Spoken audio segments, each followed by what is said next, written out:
I gotta get serious if I want to be a full-time entrepreneur. Let me rewind before I go into the restructure. So, as I am changing and growing and evolving in my own personal life and my healing journey, my spiritual journey, I'm meditating, I'm praying, I'm journaling, I'm really discovering a lot of things about myself. I was journaling that I wanted to be a full-time entrepreneur all the time. If I look at my old journals, they were all about wanting to be a full-time entrepreneur, wanting my business to be successful, the business that I did have, wanting it to grow, wanting it to bring me enough money to be able to be full-time. That was all that I wrote about. That was all that I was trying to manifest at the time. And one day I had a heart to heart with myself. And I realized that because I was so forward focused on manifesting this dream life of being a full-time entrepreneur, it was pushing me further into misery of what was going on in the present moment. The present moment was that I had a job, that I was blessed to have a job, and that I had stable income, and that I had a career that I could always fall back on and lean into, and that I actually did enjoy what I did. It wasn't really what I did, it was all the other things surrounding it that was making me feel like I was miserable. But for me to be so focused on the future, it got me to the point where I couldn't find gratitude or comfort or peace or enjoyment into the present moment. So I had a heart to heart with myself, and I was like, I am going to be a full-time entrepreneur one day, but right now that's not my reality. So I need to be grateful for what I have. I need to be present. I need to show up and be excited about what I do and just bring good energy into what I do every day and do my best. I think I probably had just read the 4 agreements. I needed to do my best. And when I had that heart to heart with myself, everything changed. My mood and my feelings about work changed drastically. So when I got the notice that there was a restructure and that we would have to go full time, I did not like it. But once I brought myself back to what was going on, I made a deal with myself. After I prayed and talked and meditated on it, I came back and I filled out the forms under one condition for myself. I said, I'm going to give myself 3 months of working full time. And in these 3 months, I'm going to go hard. I'm going to be consistent, and I'm going to figure out what it is I'm going to do in order to leave this job and be a full-time entrepreneur. So I signed the papers and I turned them in, and I said, okay, now we're on the track. We're on the track of being consistent and figuring out what we're going to do and how we're going to get up out of here and how we're going to be a full-time entrepreneur. Got it. I could work my 40 hours. I still have the weekends off. I could do this. Then there was a meeting. They called a meeting about a day or two after everybody submitted their forms. In this meeting, my supervisor gathered all of us and he said, so many people opted in of doing full time that they're not able to accommodate everyone. So they are offering a severance package for those people who would want to voluntarily resign. And I was like, so what are the details of this severance package? And he was like, why you need to know? Because he was just happy that I had signed the papers and that I was agreeing to stay. And I was like, I need to know all my options. And I said it just like that in front of everybody. I need to know all my options. So he gave me the information as well as everybody else that asked for it. And guess what it said when I looked at it? They said they will give us 3 months of full-time pay and full-time benefits. I said, look at God. I took it as a sign. I had just set the intentions to give myself 3 months of working full time, which I did not want to do after praying and meditating, journaling, and consulting about it. And these people turned right around and gave me an opportunity to leave the job that I did no longer want to really work anyway, and 3 months of pay and full-time benefits. So I just felt like that was my sign. And if I didn't take it, I would be disrespecting the opportunity that was given to me. So I took it. Baby didn't have no plan. All I knew was that I had the Orchid Life, which was my summer camp, and that I had things that I could do with it. I could do workshops, I could do pop-ups, I could do birthday parties. I had a guided journal that I created. I could really go hard with selling that and just really focus on the youth. Or I could come over here and do the damn near vegan thing. I got merch. I can really put my energy into doing meal preps. I can possibly look into having a restaurant, which I didn't really want to do, but everybody else thought that that would be good for me. And I did consider it. I got Cool Weirdos over here. I got I don't know if I had the podcast, but I got Cool Weirdos merch. I got things that I'm doing with that. I could do something with this, right? I just told myself that I don't know what, but I can figure something out. And I left. February 1st, 2019 was my last day working as an LPN. And I've been unemployed ever since. So technically, yes, I have been unemployed, but technically I've been self-employed. Throughout these 7 years, they have definitely been rough. Entrepreneurship is a self-discovery journey. So when I left, again, I didn't have any plan. I'm looking at one of the hoodies that I had made. Let me just go grab it. This was one of my first investments as a full-time entrepreneur. So again, my last day working was February 1st, 2019. And you can look back and see when the Super Bowl was that year, but it was like that same weekend or like 2 days later in Atlanta. And so I felt like, you know what? I'm going to go get me some Cool Weirdos merch. It's going to be so many people in the town and I'm going to sell me some shirts. This hoodie got a crumb on it, but this is the Cool Weirdos hoodie. One of the first original Cool Weirdos hoodies. And Cool Weirdos is my brand. Weirdos stands for while everyone is replicating, demonstrate originality. And that's what it says here on the sleeve.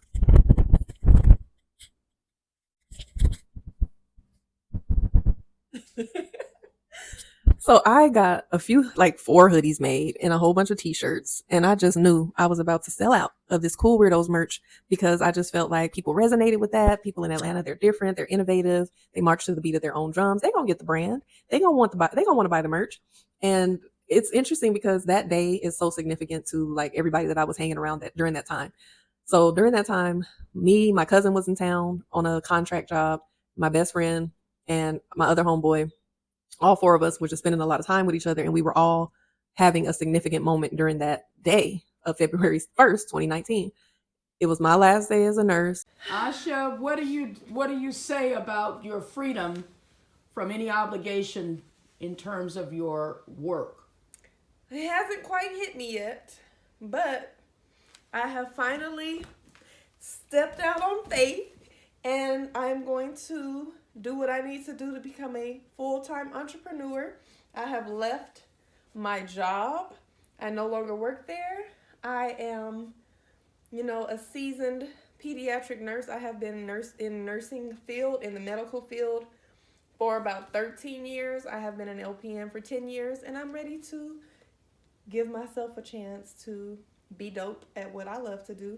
I love nursing, but it's no longer my top passion anymore.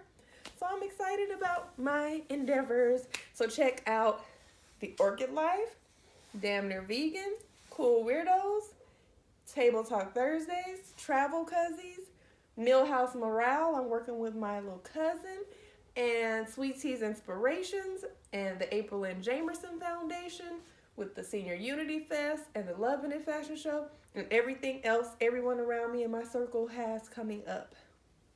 Peace. My cousin was doing her grand opening of a sports bar that she was helping open up. Like she was doing the customer service training and just getting them all together when it came to their systems and everything. Like it was the grand opening day. My homeboy DG, he was hosting a stage for the Super Bowl. So he had this big stage he curated all these performances and it was really dope. And then it was my best friend TJ, rest in peace. It was his birthday, his 33rd birthday. It's Jesus year. And so we were all having significant moments during this time. And I had got my hoodies and stuff. And I pulled up to the sports bar where my cousin worked and I had this big box of merch. And this guy came running up to me and he was like, "What you got?" And he was thinking I had some Super Bowl merch with whoever was playing in the game. I don't even remember who was playing. And when he saw Cool Weirdos, he was like, "Oh." And I'm like, damn, that would have made more sense to get some damn Super Bowl merch.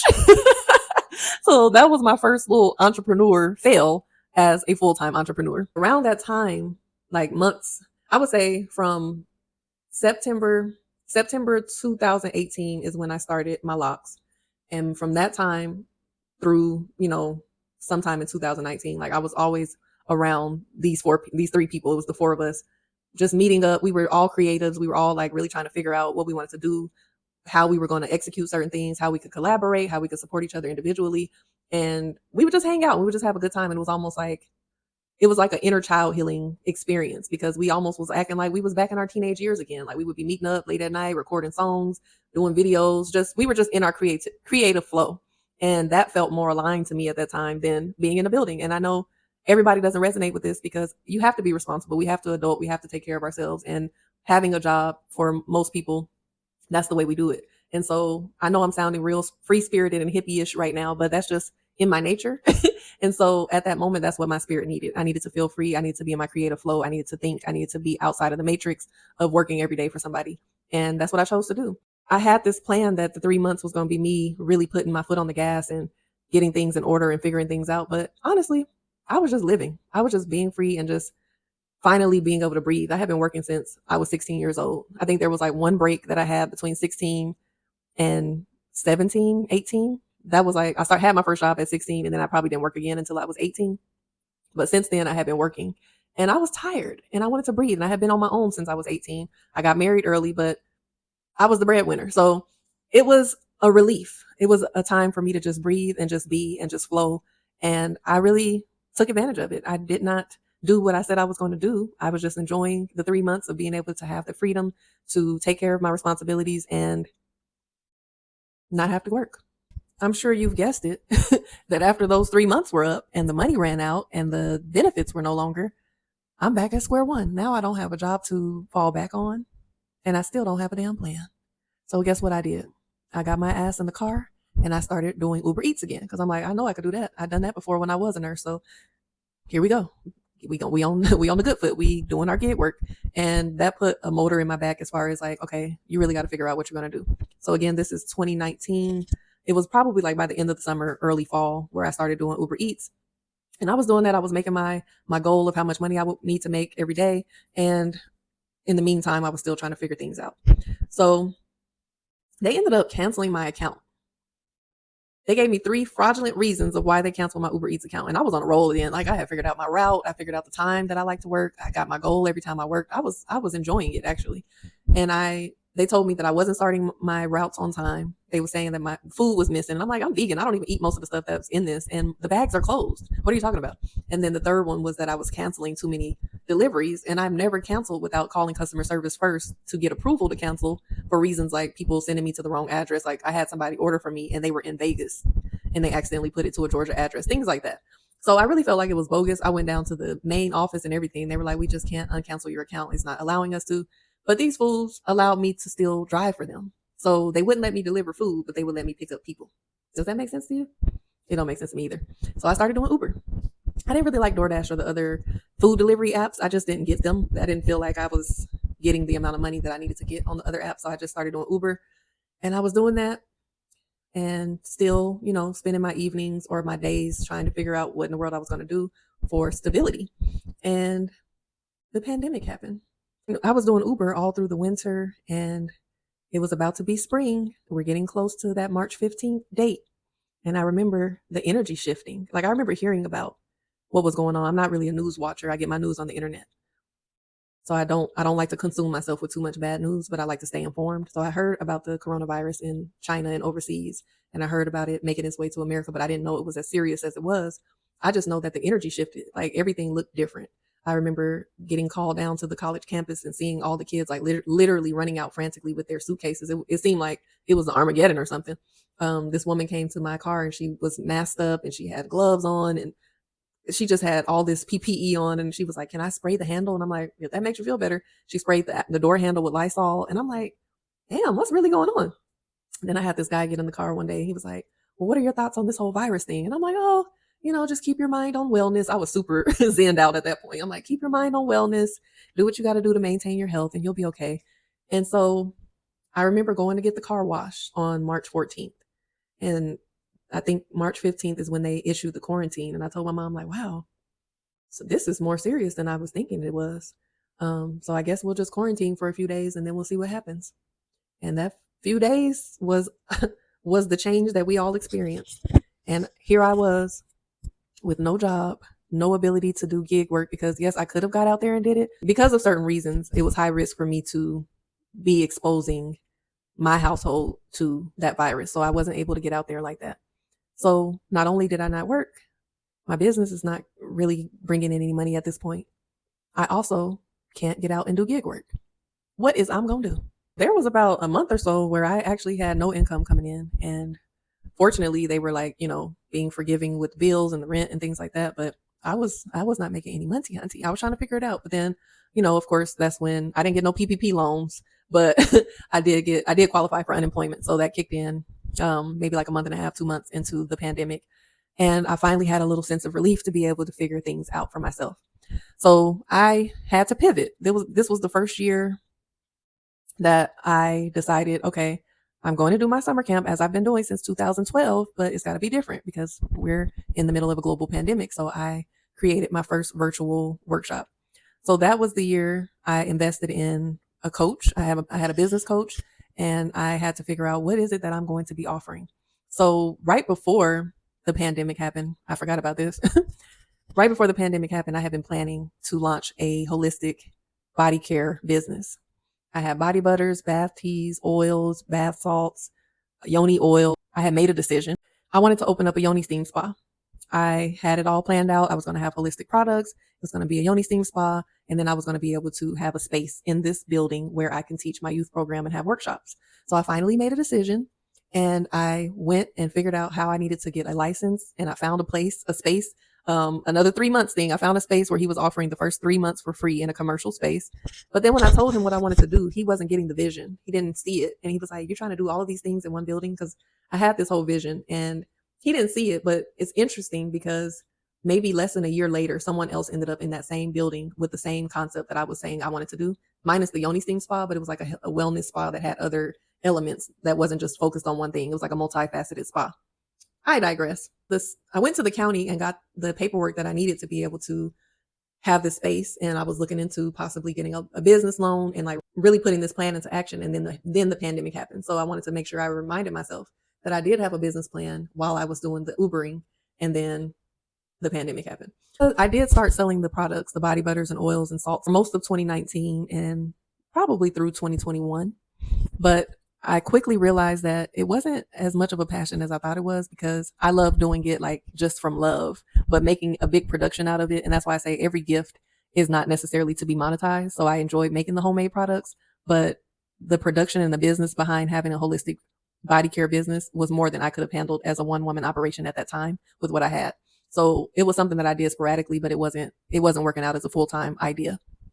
So again, in 2020, I got a business coach. I was still trying to figure out what I wanted to do. At one point, I did do like a Black Friday sale with my products. But the main thing that came about it is I created a virtual workshop for the youth. So I found a way to still have my summer camp. It was just virtual that year. And I really put in energy in that. But then again, I still didn't know how I wanted to pivot throughout the year. Like, do I want to offer this year round? How do I want to do this? So again, still trying to figure it out. I got certified as a Yoni Steam practitioner. I enrolled in a meditation certification course, but I didn't ever do it. I enrolled and paid for it and never finished. But I did become a certified life coach. And I've told the story before, but just to give a little sprinkle of it, I had met someone while I was Ubering who was a life coach. And we had a brief conversation, and she was like, "You'll make a great life coach." And all my life, I have been trying to figure out what I can do with the gifts that I naturally have, which are holding space for people, giving advice, guiding people, consulting people. But I just really didn't know how I could package that into a career. And when she told me about life coaching, it really did resonate. So once we were in the pandemic and we had nothing but time and opportunity, I did finally get into a program and become a certified life coach. And that's when things started resonating with me on what I can actually do and how I can get into my purpose. Trust me, it wasn't just no eureka. I became a certified life coach and now I'm in the money. No. Over the course of these past several years, I have not become a W-9 employee with a W-2 or anything like that, but I have done some gig work and I have done some independent contracting. So you got to be able to make ends meet, but I prefer these type of positions so that I can be more flexible. And I'm to the point now where, because the economy the way it is, I would definitely not be opposed to a remote job or a certain position or being on a team of some sort, because I do really well with what I can offer. No, I haven't had a traditional job over these 7 years, but don't get me wrong, I have done gig work and I have had contract jobs. So I've done Uber Eats, Uber, Instacart, a couple of other ones that really didn't stick too long. And then I worked part-time, like maybe 2 days a week, for a body product company where I would do inventory and prepping the bottles and things like that and help with social media. I've had social media management contracts. I've had cleaning contracts where I was cleaning these barbershops, like 6 barbershops twice a week. I mean, 3 one day and 3 on another day. And I would go in there and clean it up and get my money and get up out of there. And that was, ways that I made ends meet. I also had a contract job where I was in charge of social media for a nonprofit. And what I will say is, being self-employed is not easy, and there's ups and downs, and there's sometimes where you make a lot of money and sometimes where you don't know where your next meal is coming from, but it always works out. I also had to learn how to let certain things go, because every dream and every idea that you have becomes your baby.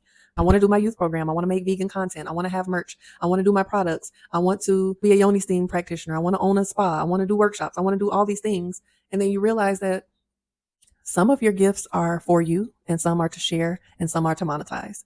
And you also realize some things that you did that you were passionate about once, you might lose passion for it and you might need to just let it go. And some things you need to just put on the back burner for a while you focus on what you really are passionate about in the moment. And not just passionate about, but you have systems for and structure for. I decided that cooking is something that I do that's made with love for the people that I love. And I don't want to have to make a living from cooking because I don't like to cook that often to the point where I have to cook and be a short order cook or have a food truck that I'm standing over a stove trying to make some food like that. So there are ways that I want to share my food, but a restaurant or doing meal preps or pop-ups in the way that I was doing are not it. So I had to realize I'm gonna have to let that particular part of the dream go. Damn Near Vegan is still my brand. I still want to share recipes and still want to give cooking content in that way. But right now, I got to put that to the side as well. The merch. The merch wasn't selling like I wanted it to sell. So even though I think the brands are dope, Damn Near Vegan and Cool Weirdos, and I know it makes sense to me, I had to put that to the side because at the moment it didn't make sense.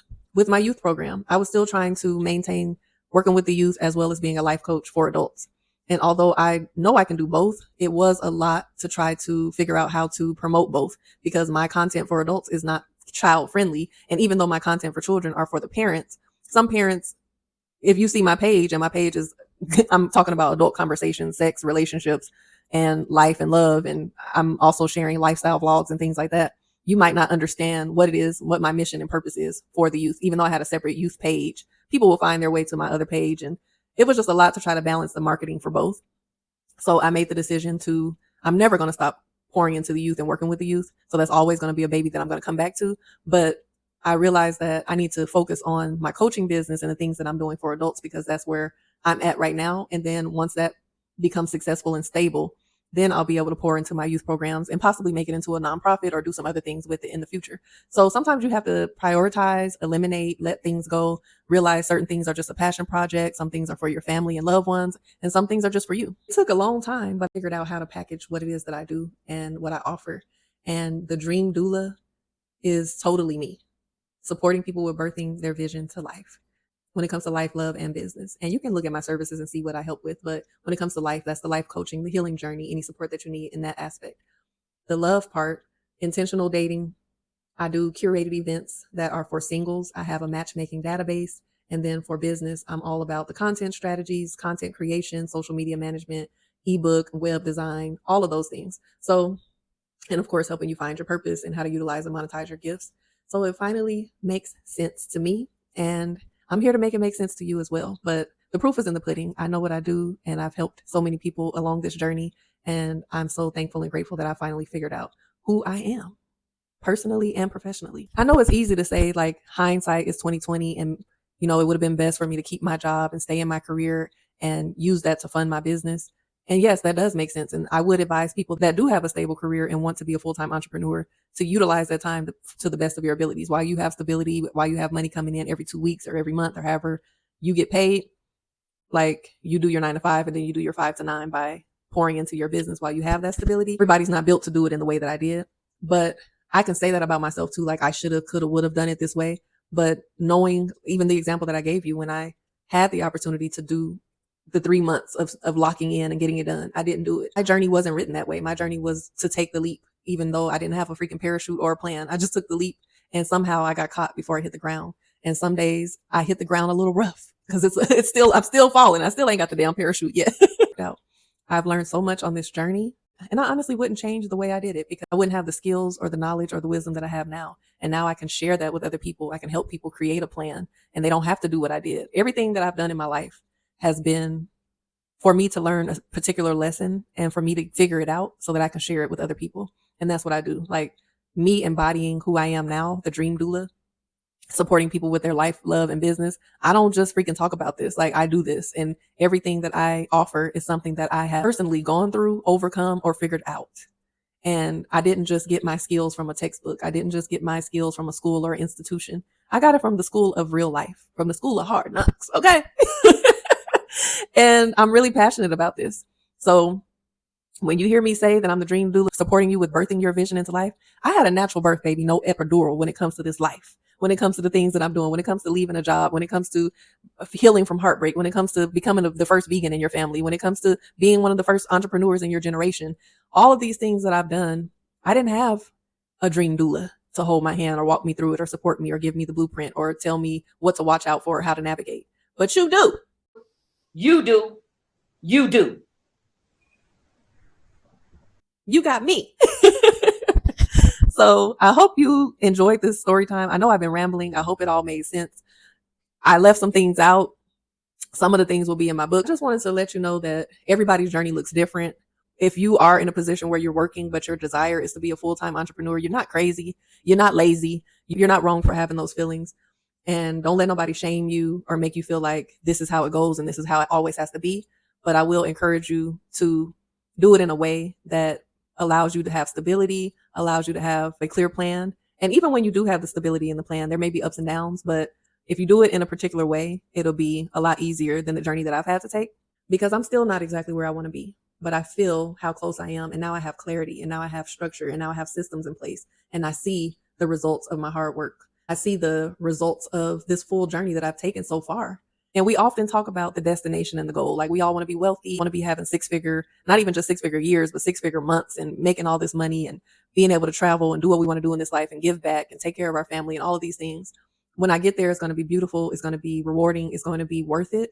But I also have to make sure that, just like when I sat there in my journal and said I need to be grateful for the present and not be so future focused and miss out on the whole journey that I'm in right now, I got to be grateful for where I'm at right now. I'm in the journey. I'm on the road to that. It's happening. I'm already on my way there. So I don't have to obsess about it. I don't have to feel bad that I'm not there, because I'm already on my way there. I'm already aligning and vibrating to the frequency of that woman that's balling out of control and traveling and buying her mom and dad a house right now. I'm grateful for where I'm at. I'm grateful that I'm no longer where I used to be. I'm grateful that the dreams that I had in 2017, 2018, writing in my journal that I want to be a full-time entrepreneur, I'm living that now. I'm living my younger self's wildest dreams right now. What I used to journal about back then, what I used to visualize when I was meditating, I didn't have it all figured out. And it wasn't for me to figure out at that time. It was just to know that that's what I wanted and to align with that frequency and that energy, which is what I did. And now I can wake up when I want to wake up. I can make my own schedule. I can create my own income. I can be outside as much as I want to be. I can have some ease. I can pick and choose who I want to be in my energy and whose energy I want to be in. I can choose the clients that I want to work with. I have the level of freedom that I once dreamed about. And so I'm going to be grateful for where I'm at right now. And the journey that I'm on and where I'm going to be in the future is going to be the wildest dreams that I have right now. And I know I am so close to them. I'm living in that energy right now. And that's what we all have to do, is be the person that we want to be. We have to be that person now, not in a sense of being Delulu. You got to be a little Delulu, but just embodying that and trusting and that's what having faith is. You literally have to have faith that you're already there. Our future selves are just waiting for us to catch. So you have these burning desires because you're already experiencing them in another timeline. And so I'm so grateful and thankful for this journey. And I'm thankful that you all have taken the time to listen to it. I did leave a few details out. Some will be in my book. Some will be in other story times. But if you have any questions, or if you want to share your own testimony, or maybe you're in the position that I was once in, where you're in a job and you don't know what you want to do, but you know you don't want to do that, share it in the comments or book a session with me and let's talk and let's get you into a place where you actually want to be in. Thank you for listening. Make sure you like, share, comment, and subscribe. And I'm going to talk to you later.